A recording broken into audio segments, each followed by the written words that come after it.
My friend, this is the third video in a series of 10 for beginner guitar players on the acoustic. We talked about earlier this thing's not set up, it makes it kind of hard to play. So what we're going to talk about today is how to practice the practice of practicing through the eyes of music. But the overall goal is just start playing. And the best way to do that is to have these three basic functions. Second video talked about spider exercises. So if you haven't watched that, go back and watch it. Come on back, yeah. Doing this all day long won't help, but if you wake up in the morning and you play it for 5 minutes and you get each one of these notes to come out, you then can switch your downstrokes to eighth notes, which adds a little bit of tacticalness and rhythm to your playing style. Now, this is just a non-thinker. Watch TV, do it in the morning for 5 minutes, do it at night for 5 minutes, and after a week, you will build calluses because you're playing on thicker strings, your action now is set up, and you've been doing something called the teeter-totters. Now, I think we taught it with D major. The idea was play down on your whole note, continue to go up and down for all downstrokes and all upstrokes, which would be your eighth notes, but then you would be coming down on that one again at the next rhythm. In a bar of 4/4, we'd have 1, 2, 3, 4, 1, and then we nail it. The idea is on every downbeat to put a finger that ain't on the fretboard, meaning that pinky's gonna make its way over here. Here we go. 1 and 2 and 3 and 4. See how it changed? This is how I layer out these notes. Now, the way that this works is when you're doing this, you're focusing on just playing the D major, or dare I say the G major or E minor, or E major. Let's do an E major.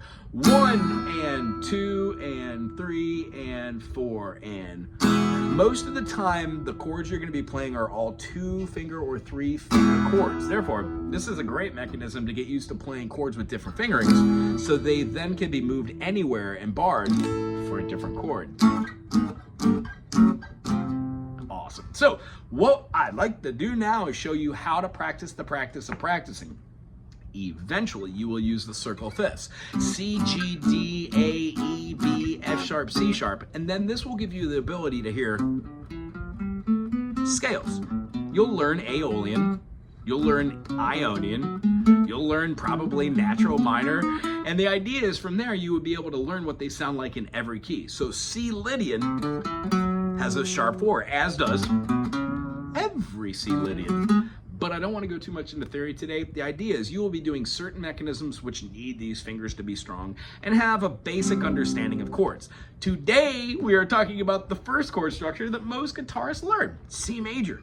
C major goes to D minor, D minor goes to E minor, E minor goes to F major, F major goes to G major, G major goes to A minor goes to B diminished, and then B diminished goes to C. Do, re, mi, fa, sol, la, ti, do. There are a multitude of ways to play all these chords. C major could be played like here, C major could be played like here, C major could be played right here.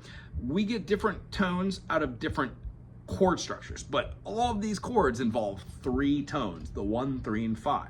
Whenever you change any of those notes, it gives you a different chord. Hence, when you play C major, and then you add a note like the D, you get a C add 9. When you play the C, you play the E, you play the B flat and the D, you get a C9. There are different ways to name these chords, but don't worry about it now. Just learn these basic 7. C major. When we play the D minor, I'm taking the same shape that's in E major, A minor, and then going up to D flat augmented, and I'm moving a finger forward. Some people even keep that same shape and then play the pinky there, which allows you to get the D minor. Not a fan because I really enjoy this backwards triangle looking shape for the minor. It works with the arpeggios, but later you're going to learn those. As far as that goes, if you played an F major and then you put down this finger, you would have an F6, or you'd have a D minor 7. So one of the things I like to do is learn 2 chords at one time, and by doing that, I learn my relative major minor, meaning the 6th of every chord, do, re, mi, fa, sol, la, will have all the same key signatures as the 1. Your takeaway from today, learning C major, D minor, E minor, F major, G major, A minor, B diminished, and all of these chords can be found on this channel as very small segments which loop, where you can learn how to put your fingers on the fretboard with this crazy face every single day for 5 minutes. Check them out. I hope you enjoyed today's. Look forward to the next remaining. I think there's 7 more in this series, and we'll see you next time. Aloha.